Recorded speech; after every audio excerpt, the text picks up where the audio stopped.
Sparty's back. Our video today is going to be about team building, and one of the things which I often see is people join the main Marvel Discord and they'll come into team building channel and say something along the lines of, "Hi, I love Phoenix Wright and I love Nemesis, make me a team." Does that work? I like Ryu as well. There we go. So you get some wacky teams from beginner players who don't have any context for the game or understanding, and I think potentially that's okay as long as their intentions are made clear. So if you're watching this and you're looking to build a team, to understand that you should make your intention clear about what you're looking to do with it. Maybe just to yourself, but also if you're asking for advice from others, make it clear that are you a player who's looking to become, say, an extremely good player and play in competitive environments like TNS Online or go to major tournaments offline. If you're looking to do that, then I would not recommend starting with a team as wacky all over the place as that. I would recommend that you pick something well established, something like a good point character with Doom Virgil behind it, something like that. So if your intention is just for fun, then by all means play whatever you like, go into training mode, play online, have some fun, play with friends at your house, and just enjoy the game. The game is there to be enjoyed. Training mode in this game is one of the most gratifying experiences I've ever had with a fighting game. However, if you are looking for a more competitive experience, there is still some scope for freedom, but you do have to understand that as free as this game is, there are some limitations to what you want to do. So if you want to be competitive with a team of, say, She-Hulk, Shenko, and let's say Felicia. Like, Felicia's probably the best character on that team, but she is not good enough to carry She-Hulk and Shenko. It's really tough to say something like that could work.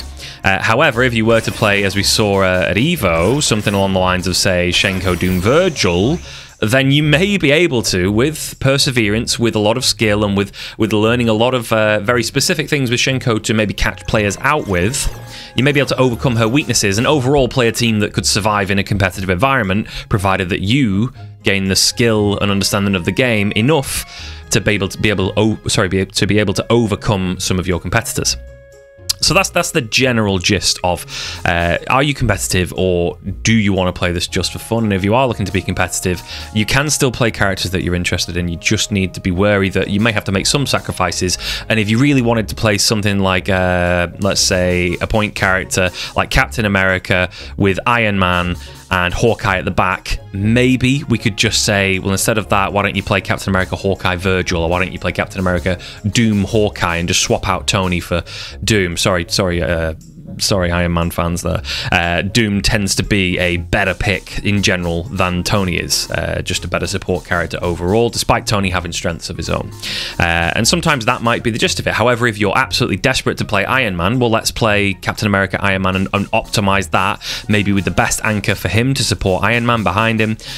Or maybe it's talking about team position and where you put Iron Man on the team to maybe get the most out of Iron Man without having to have him on the field where he is weakest. So team composition is a matter of choosing and sacrificing certain elements of the team that potentially you like for maybe more success, unless you're happy to accept that you will likely have less success and a harder time playing something with, say, a struggle character. For example, my main team, Wolverine, Dormammu, Iron Fist, I accept the limitations of this team and the weakness of having a character like Iron Fist at the back of the team. It's a very top-heavy team. If you kill my first two characters, the game is essentially over, and I appreciate that, but I also appreciate the strength of Iron Fist's assist, and I appreciate the risks that I must take in order to leverage that strength to be able to beat better players than me, or players using better teams than me, I should say. So there's certain characters that potentially you would not live without. You don't want to play the game unless you're playing, say, Viewtiful Joe and Amy. So if you want to play Viewtiful Joe and Amy, well, let's stick Doom in the middle and figure out where we can go. That's the gist. We just have to be open and honest about what you exactly need and do not want to sacrifice, and just understand that, yeah, there are some limitations to that if you'd like to do it. There's also a question of, are you hung up on playing top tiers? Because if you are open to playing top tier characters and you have no issue with that whatsoever, then the top tiers in this game are absolutely fabulous. They're so interesting. Zero is an amazing character to play. He's really fun to play in neutral, and his combos are really satisfying to hit as well. Dr. Doom, the support that he offers, the assist that he uses are really good to use. Morrigan has fantastic buttons and specials. She controls the match like no other. You play in Virgil, you actually feel really powerful. As an Iron Fist anchor player, when I play a Virgil anchor team, I feel like a god. I feel like I've acquired motivation. It's ridiculous the difference that it makes for me.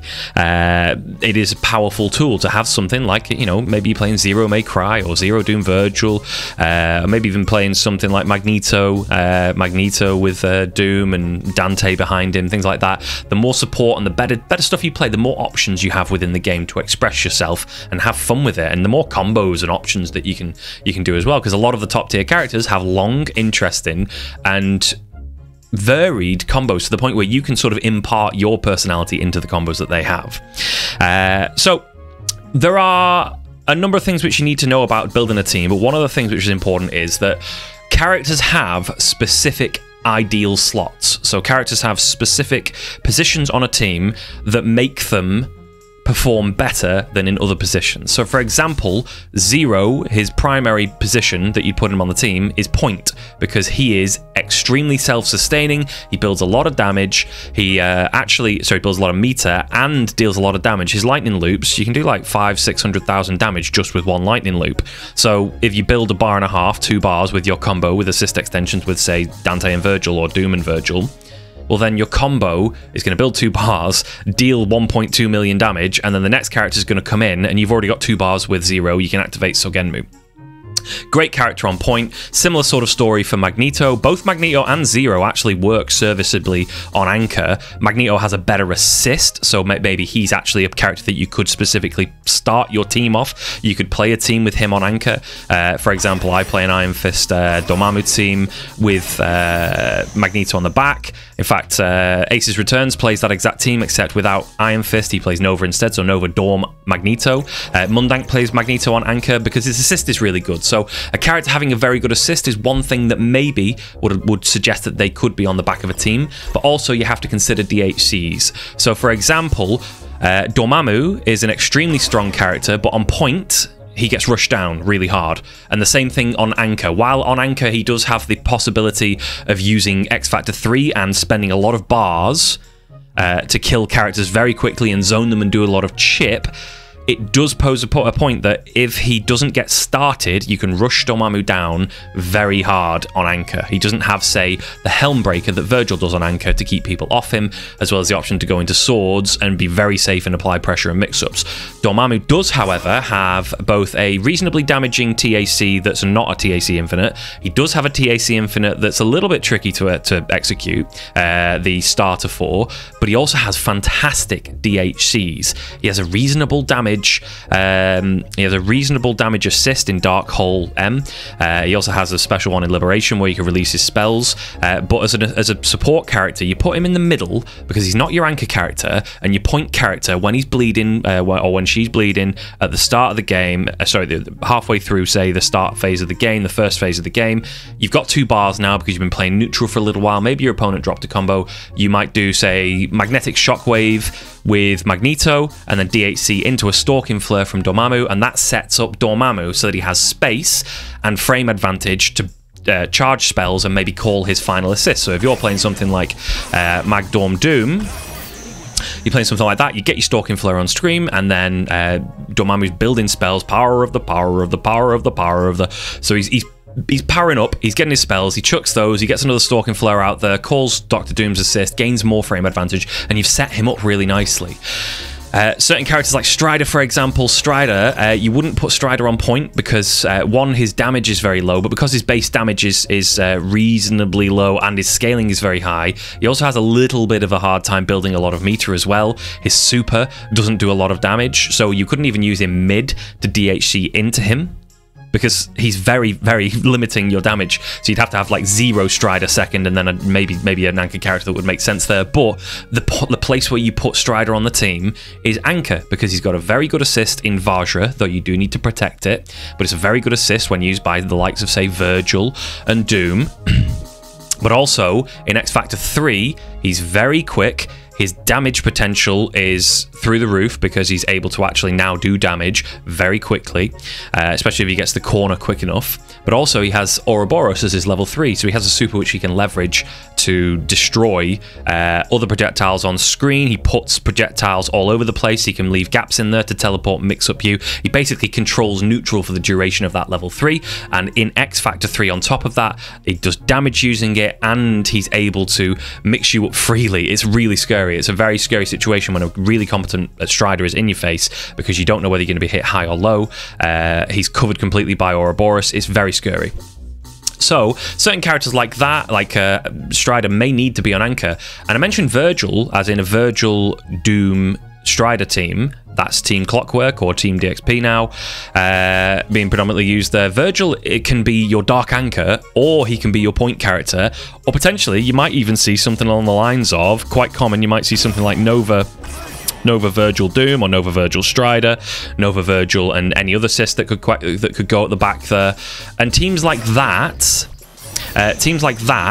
Virgil serves as the damage engine, because with Nova you can do certain routes where you either save the ground bounce or save both the wall bounce and the ground bounce and so on and so forth. And then DHC to Virgil, because Virgil does a lot of damage when he has both his ground bounce and his wall bounce available to him upon DHC and into him, because then he can use both of those to extend, to build a lot of meter, and to kill characters that by all means, like that team right there, Nova Virgil Strider, off a round start throw can kill Hulk. It's a really powerful damage boost for him, but also Virgil's a fantastic support character. He doesn't have a good TAC. However, DHCing out of your point character into swords and then having 2 assists available to you means that he's a really functional mid character. However, he's better on point, and he's even better on Anchor because of his Dark Virgil comebacks, which just they happen so frequently and are so easy to apply and kill so very quickly. So certain characters do have point, mid, or Anchor preference, and you can't get away from that unless you really specifically want to set up your team in order to do that. So for example, you may have seen in Tampa Never Sleeps tournaments, in offline tournaments, Jason Kido, a major tournament winner, won with Magneto, Dormammu and Hagar, and that team has Magneto normally on point, but he'll also switch into Hagar on point. He'll also switch into Dormammu on point. And the reason it's able to work and function and breathe is because Lariat Assist is invincible, and Lariat Assist therefore protects Dormammu and allows him to gain that space, charge a few spells, run away a little bit better, and then maybe maneuver in order to position the opponent underneath Dormammu and allow him to teleport with Magneto's Disruptor Assist. So teams can work in different orders, but you really have to specifically work around their strengths and weaknesses, because if a character does have a weakness that is glaring, you would potentially like to, optimally, avoid that weakness as much as possible. So for example, Hagar, while you can run away from Hagar, so a Hagar point team, it would need good assists to prevent runaway. It would need good assists, so it might need, say, Dr. Doom right there. It might need Dante, because he could pipe people and convert off that hit out of that, and maybe then TAC into Doom for a Doom Infinite and kill the character, and then come back in for Hagar and put him back in the corner with lots of bar behind him and the ability to mix up the opponent, because one of Hagar's main strengths are his welcome mix-ups, because they are very layered, very escapable in a certain sense, but if you go for that escape, very punishable, because his jump pipe is a really, really quick, instant option that if you just think, oh, maybe I'll just wait a second and try and fly out or dash out, well, pipe is right there waiting for you. Likewise, you could play him on point like that, set up with support, or you could, in the theme of, say, Jason Kido again, you could put him on Anchor like that and play Magneto Dorm Anchor with Hagar and Anchor, or Dorm Magneto with Hagar and Anchor, with the assumption being that you can always tag him in for his mix-up potential on Welcome, which Jason Kido does extremely effectively, or alternatively, you're leaving him on the back of the team, similar to my Wolverine Dormammu Iron Fist layout, where you basically say, I know I'm absolutely screwed if it ends up Hagar versus Magneto, Hagar versus Dorm, Hagar versus Doom, Hagar versus Hawkeye, Hagar versus most of the cast. At the end of the game, if they are a good character, Hagar struggles versus them solo, especially if they have assists left. That's a bad position you don't want to be in, so the answer is win the game before that ever becomes an issue. Therefore, the one thing that we're now going to move on to, though, however, is there is a question of functionality, and I've talked to you about some of the ideas of making your team viable by avoiding certain weaknesses. And again, if you're in, say, the Marvel Discord or maybe the EU Discord for Marvel, ask away and ask, like, does this team, does it have the potential to function? If I get good enough with this team, can I make it work? A lot of the time, the answer to that is yes. However, one thing that it does need to be able to do, and I'll just demonstrate this here right now. Let's just pick, let's pick a reasonably like healthy team. Let's say Cap, Doom, and well, the natural anchor would be Virgil, something like that. Cap, Doom, Virgil. If I'm going to play against an opponent, I have to be aware that the reason a lot of the top tiers are top tiers are because their meter economy is extremely efficient. And when I say meter economy, what I mean by that is I'm able to go through, run through their team. Let's just say, give them full health like that. I'm able to run through their team. Captain America, I believe, has 1 million health. And I can kill Captain America, kill Doom, and then Virgil dies on the next hit. Because what I can't be doing, let's say, for example, I'm inefficient with the way that I spend my bar, and I think, all right, Captain America, let's X Factor. I'm going to kill this guy. I'm going to drop the combo. How did I drop that? That's a bad omen for TNS tonight. I'm going to kill Captain America with a combo, and great. Okay, so yeah, here we go. And great. Okay, Captain America's dead. He's down. Next character, I've got to get a hit on Doom here. Great, I've got the hit. And now, right, okay, I'm building some bar. Right, I'm going to have 3 bars. Let's spend them.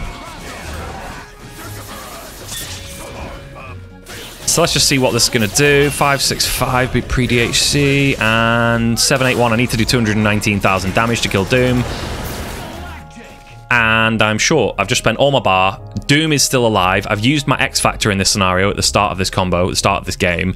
And now Virgil's alive. Doom's alive. Doom's just going to be like, yeah, peace out, baby. And Virgil's going to come in.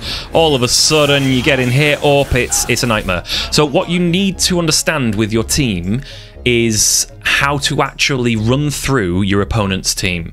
And it comes down to how you manage your hits and manage your economy, and the hits that you go for, knowing that you're going to be able to kill. So for example, that was off a round start throw, and what I would normally do, Cap is a reasonably okay character, what I would do instead is do a combo, build myself some meter here, and then snap in a character that I actually care about killing. So now, well, Doom Captain America isn't that great. So now when I hit Virgil, say I got a throw on him, or maybe hit him with Dark Hole Assist, now I'm going to X Factor, and I'm going to try and do a very efficient combo in order to kill him meterlessly, because I need the bar to kill my next character. I need the bar to then get a hit and be able to have enough X Factor left, potentially, to then do enough damage to kill the next 2 characters. So I need this bar, and I need to be able to manage it and figure out how much damage I'm doing versus how much damage I need to do.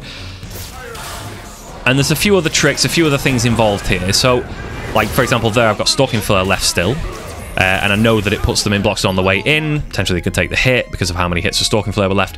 But this is the gist. So if I was going to run through a team, ideally I'd want a hit off my very damaging 1-hit, low-scaling Rising Fang assist, because then I can do a combo into a 2-bar kill, like this. And depending on the next character...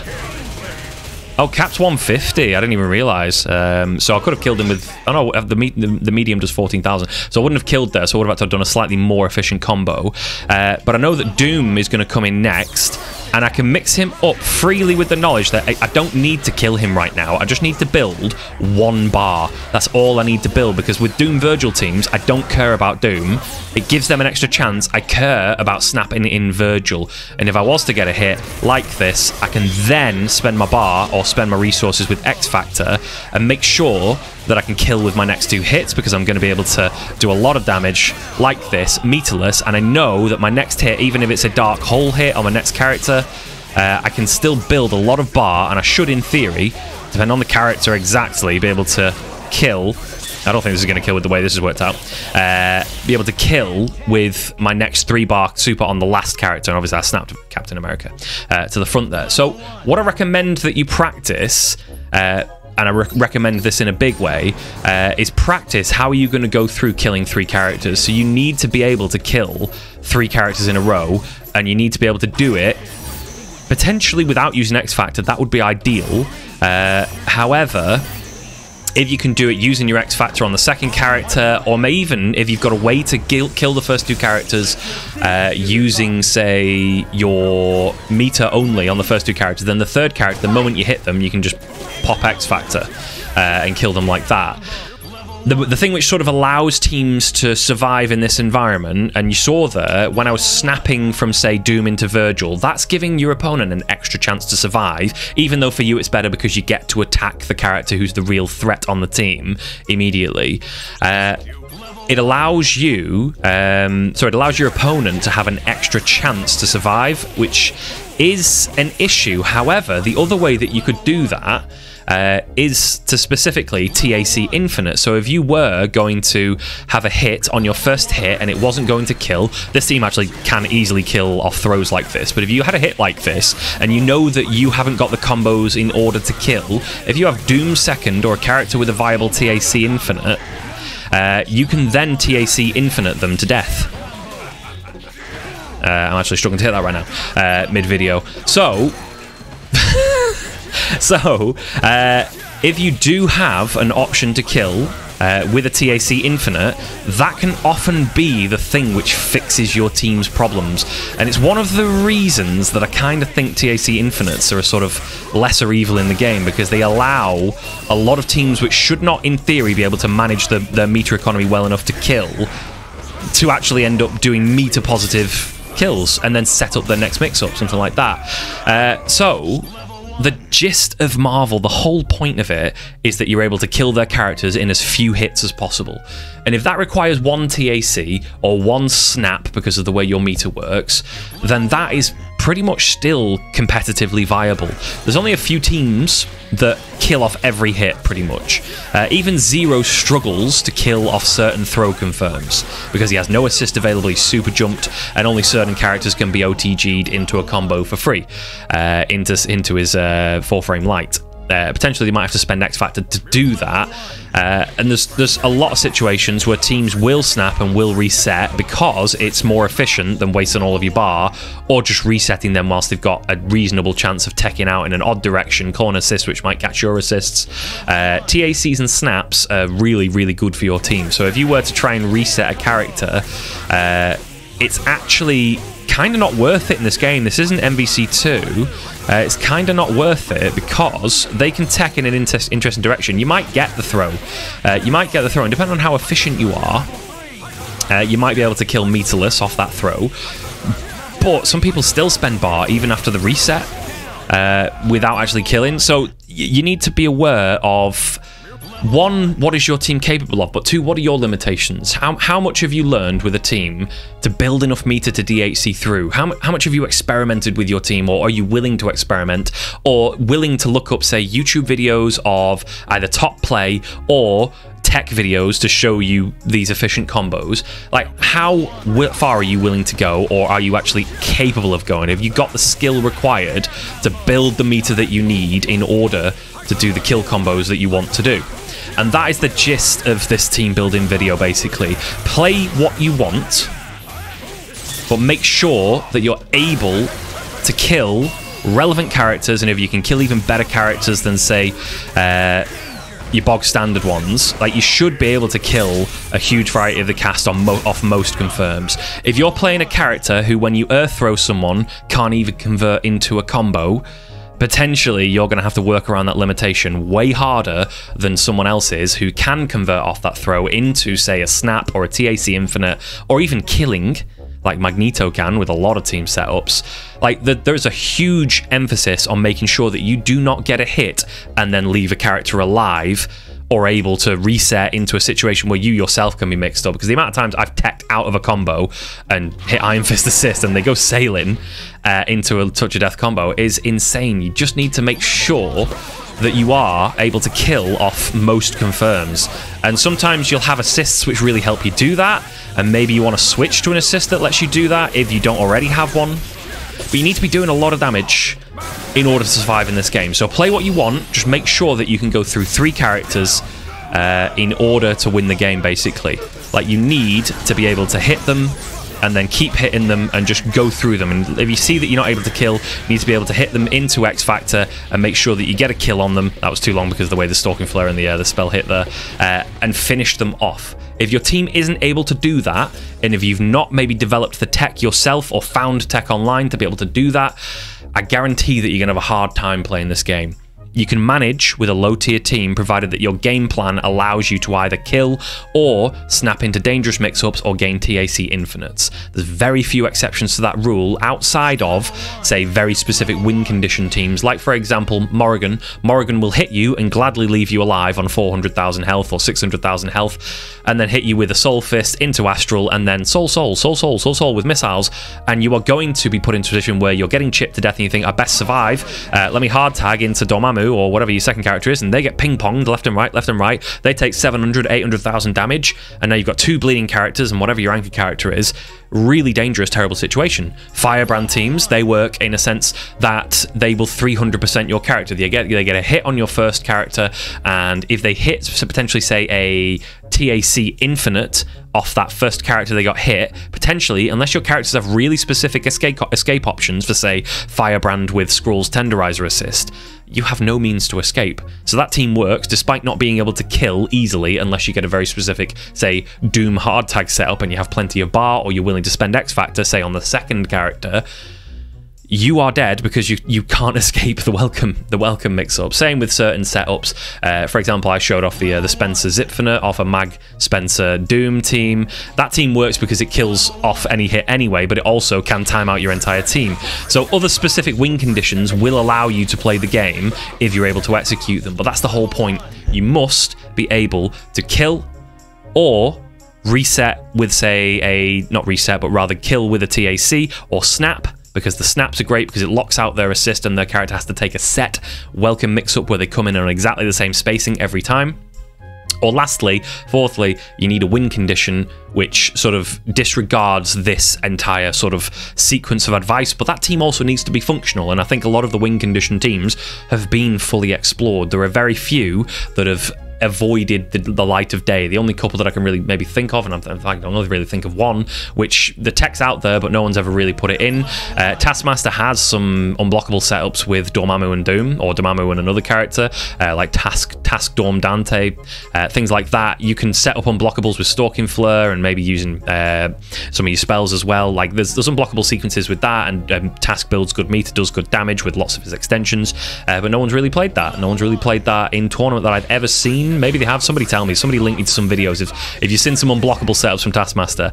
But that's the gist anyway today. I hope this helps some of you out there, aspiring Marvel players, to pick up the game and understand that yes, it is free, yes, it is exciting, and yes, it is hype as hell, but there are certain limitations. So while you can play a character like Shenko and apparently win top 8 matches in EVO with her, you must support her with the correct type of team, and understanding who to support what characters with what is actually part of the real experience that you need to play the game. And we have tons of experience in, say, both the EU Discord, the Dry Games Parsec Discord, as well as the main UMVC Discord that you can find. I'll pop a link for both of those just down below. If you're looking to build teams, if you're looking to play Marvel, if you're looking to have fun and do some cool ass combos and hit X Factor and feel powerful for once in your life, to feel powerful and put someone under your thumb and just smush them into oblivion, hit that perfect 7 golden letters or 5 golden letters, well, this is the game for you. You just need to appreciate how it is that you need to be able to do enough damage or reset in a very productive way with a snap or a TAC in order to play the game in a way that stops your opponent from having as many chances as possible. Anyway, I've been Sparty. You can catch my gameplay on twitch.tv/Spartan Throne. You can catch me on YouTube under youtube.com/Spartan Throne. Oh, you're on YouTube if you're watching this. But in the future, if you have any questions at all, drop a comment below. Leave me a like on this video. Hit subscribe if you like more videos like this. Even tell me what videos would you like in the future. Drop me a comment below. Let me know what you'd like to know a little bit more about. Right, been a pleasure. Sparty as always. Checking out. Peace.